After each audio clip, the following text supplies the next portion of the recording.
So joining us now for more is Sheila Kahyaoglu, Jefferies aerospace and defense analyst. And Sheila, it's great to have you back on the show. Welcome. Thank you, Morgan.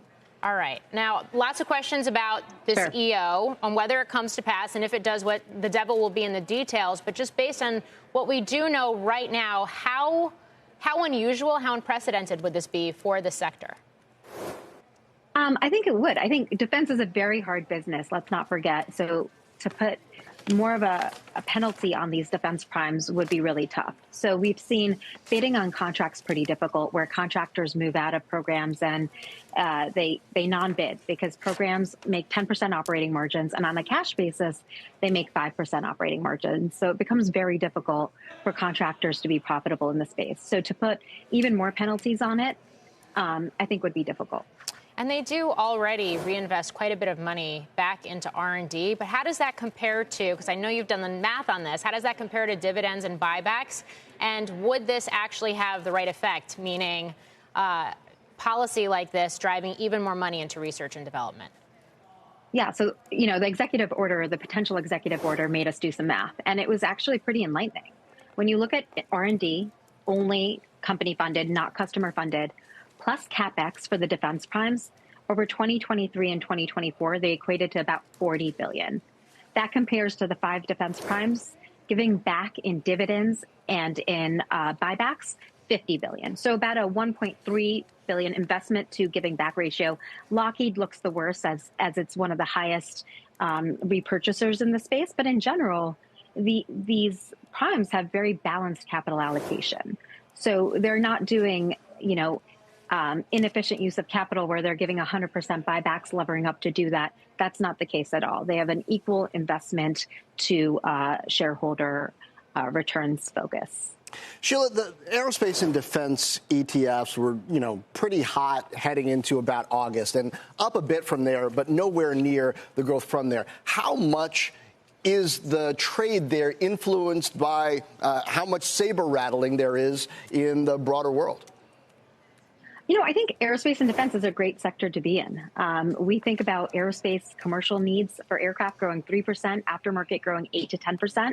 So the commercial aerospace side of the business, GE, RTX, are great assets to invest in. I think where it becomes more difficult with the defense primes is just the lack of clarity in budgets. They don't have 5-year budgets, so they don't have an investment cycle that they want to see and invest towards. So that sometimes puts difficulty in place for them to generate proper returns on programs. So I understand why the executive order would look from an outsider's perspective like it makes sense. But in reality, the defense primes and in general, the aerospace and defense complex are very efficient enterprises that take care of investments internally, but also shareholder needs. How much are they influenced by how much Europe actually ends up spending on its own defense, which has been an exciting idea for many this year?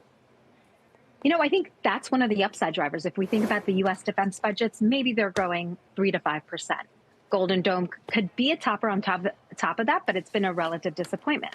So where does the upside come in? It comes in from international growth, where NATO spending could go from 2% to potentially 3.5% on actual equipment. That's $280 billion in actual investment into the defense prime's hands and global, obviously, defense contractors, including European ones. So what we've seen is double-digit growth from the primes in terms of their international defense growth. RTX is one of the most exposed, with 44% of their defense backlog exposed to European spending. So we've seen that growth, but not nearly as much. If you think about $280 billion per annum, that's a big boost, even if 25% of that comes back to the U.S. primes. Some other names in our coverage, like Elbit, it's an Israeli-focused defense contractor, has been up huge year to date. Obviously, it supplies 20% to Israel, 20% to Europe. It's benefited from that as well. Yeah, and of course, we're talking about international sales. We're talking about a higher margin business, typically, usually, for the American defense primes. I do want to get your thoughts as we await President Trump addressing the nation tonight on what we're seeing with this blockade in Venezuela and how it speaks to the role that geopolitics, particularly with a bigger focus more on this hemisphere, has funneling back to the defense contractors.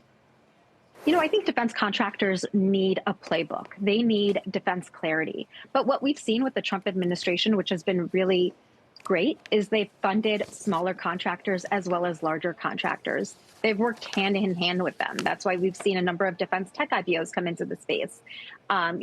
We private companies like Saronic potentially benefiting from that. AeroVironment, tons of companies are benefiting from the investment, but also the global threat environment. I think this administration is recognizing that it's not all about large contracts that have been parts of the defense playbook for 20 to 30 years. It's about also investing in smaller contractors and their ability to innovate quickly in the space, as the global threat environment is not only the Middle East, it's not only China, it's not only Russia, but it's across the globe.